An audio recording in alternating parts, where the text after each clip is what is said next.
வெற்றி மேல் வெற்றி. அப்பா நீங்க தெரிவித்த பிரகாரம் நான் அங்கு சென்றேன் அப்பா. அந்த 2 வல்லவர்களை அழைத்து விட்டேன். சுந்தரன் உபசுந்தரன் அழுந்தார்கள். குறை என்பது கிடையாது.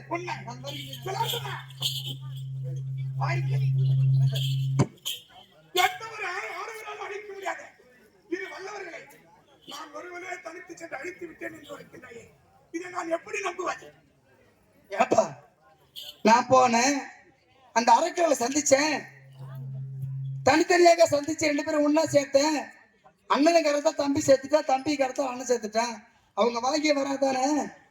அப்படி இருக்கும்போது எப்படி அடிச்சிருக்கீங்களாப்பா? அது உண்மைதான். எனக்கு நம்பிக்கை என்பது வரவில்லை. அவர்களை எப்படி கொன்ற?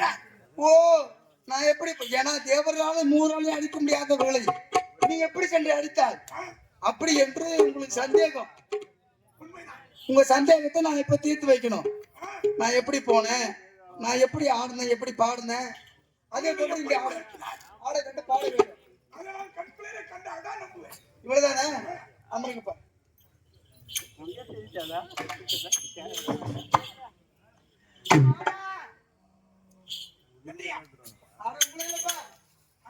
அவங்களை கூப்பிட்டு என்ன அவங்களுக்கு சந்தேகம் இல்ல, சந்தேகம் தீர்த்தானே வைக்கணும்.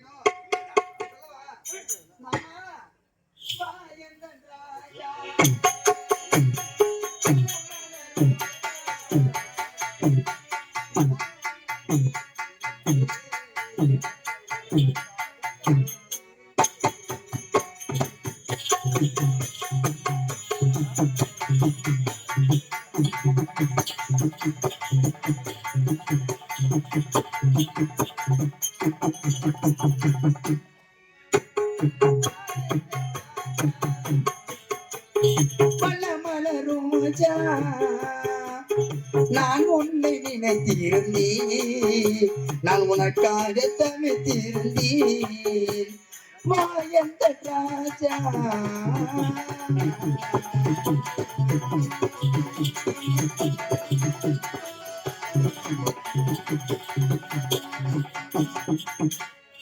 ஏறாத இனிதனில் ஏறி நடந்து உன்னை பார்ப்பதற்கே, ஏறாத இனிதனில் ஏறி நடந்து உன்னை காண்பதற்கே, ஏறாத இனிதனில் ஏறி நடந்து உன்னை காண்பதற்கே.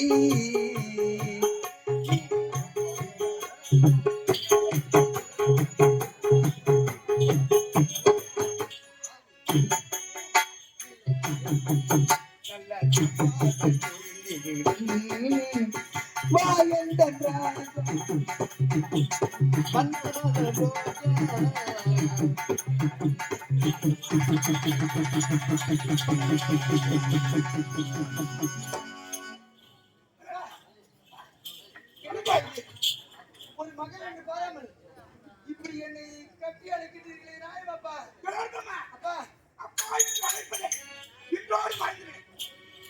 அப்பா என்று அழைப்பதை இன்றோடு மறந்து விட வேண்டுமா? ஏன்பா? ஒரே ஒரு முறை அப்பா என்பதை விட்டுவிட்டு உன்ன மாதிரி ஆளுங்க இப்ப உலகமே கெட்டு போய் கிடக்குது. பாலியல் பலாத்காரம், குழந்தைன்னு பார்க்க மாட்டானுங்க, 5 வயசு குழந்தையும் பார்க்க மாட்டானுங்க, 60 வயசு கேள்வியும் பார்க்க மாட்டானுங்க.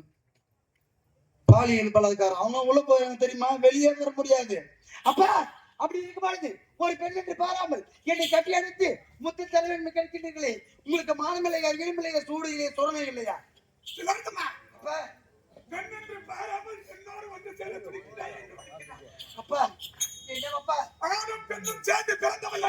அப்பா தாங்க தெரிவித்த பிரகாரம் அந்த அரைக்கேர்களை அழைத்து அங்கு எப்படி ஆடினேன், எப்படி பாடினேன் அப்படி என்பதை தங்களிடம் காண்பித்தேன். அப்பா இவ்வளவுதான். காமம் பிறந்து விட்டது, மோகம் அதிகரித்து விட்டது. காமமா? பெண்ணின் மீதா?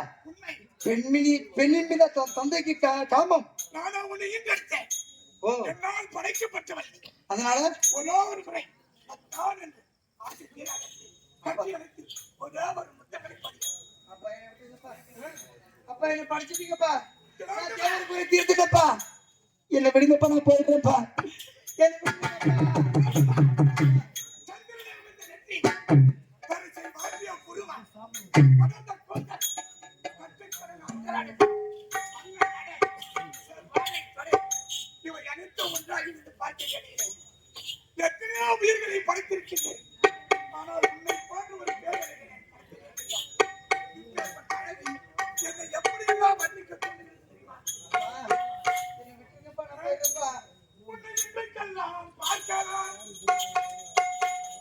உன்னை இன்றைக்கெல்லாம் பார்க்கலாம், என்னை கொல்லாம் தீர்க்கலாம். அண்டையிலே கொண்டு சென்றாலும் அந்த கொண்டறிக்க போன ஜகம் இவன் பாடத்தில் காணலாம்.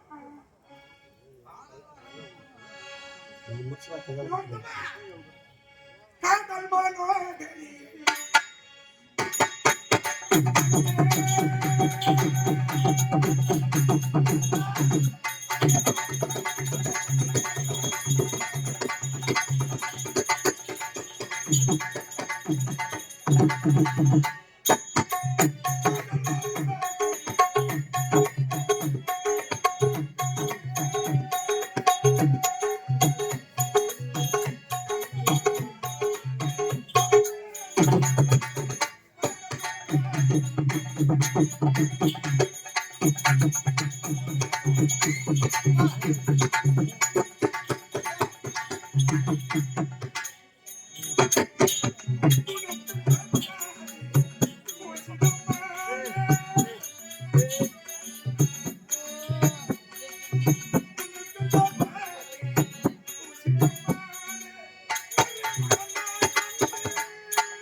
அப்பா நான் ஆட்சியோடு நெருங்கி வருகின்றேன். என்னை விட்டு விலகி விலகி செல்கிறாயே. என் மீது ஆசை வரவில்லையா? அப்பா என்னப்பா ஒரு தந்தையின் மீது ஒரு மகளுக்கு எப்படிப்பா ஆசை வரும்? அப்பா நான் உங்க பொண்ணுப்பா. ஒரு மகளை பெற்ற தந்தைக்கு தான் தெரியும் முத்தம் காமத்தில் சேர்ந்ததல்ல அப்படி என்று. ஒரு தந்தையாகப்பட்டவர் ஒரு ஒரு குழந்தைக்கு முத்தம் கொடுக்குறாங்கன்னா அது காமத்தோடு கொடுக்க மாட்டாங்க, குழந்தைக்கு தான் முத்தம் கொடுக்குறாங்க அப்படின்னு தானே பார்க்கணும். அப்படி இருக்கும் பொழுது எனக்கு கற்பிய சூரியாடு வருகின்றீர்களப்பா.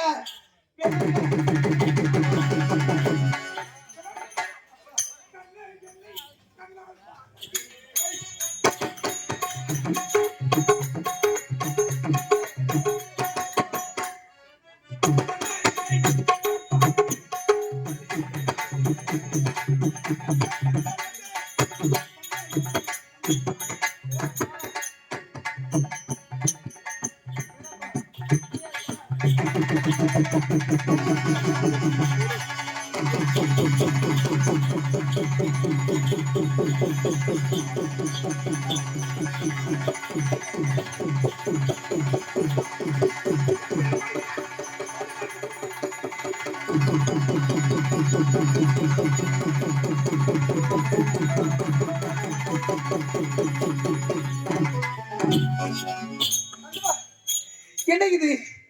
நான் எங்கெல்லாம் செல்கின்றேன். திலோதமா, உன் கற்பை சூறையிடாமல் விட மாட்டேன்.